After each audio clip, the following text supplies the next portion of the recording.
Eh bien, notre institution, donc je veux parler du ministère de l'Énergie et de la Direction de la Planification, est pleinement intéressée par ce colloque qui porte sur l'autonomisation économique de la femme, dans la mesure où cela est lié à ce que nous appelons la transition énergétique.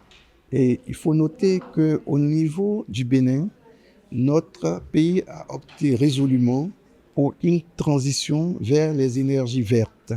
Nous avons, notamment dans la politique de développement des énergies renouvelables, fait l'option d'atteindre d'ici 2030 un taux de pénétration des énergies renouvelables de 30% environ.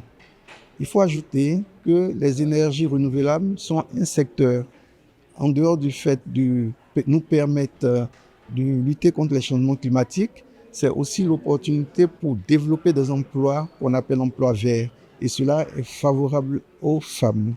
Les investissements sont énormes.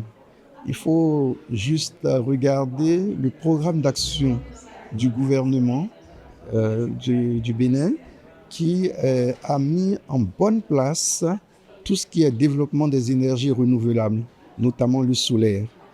Par ailleurs, les budgets des différents secteurs, et notamment celui du secteur de l'énergie, est sensible au genre.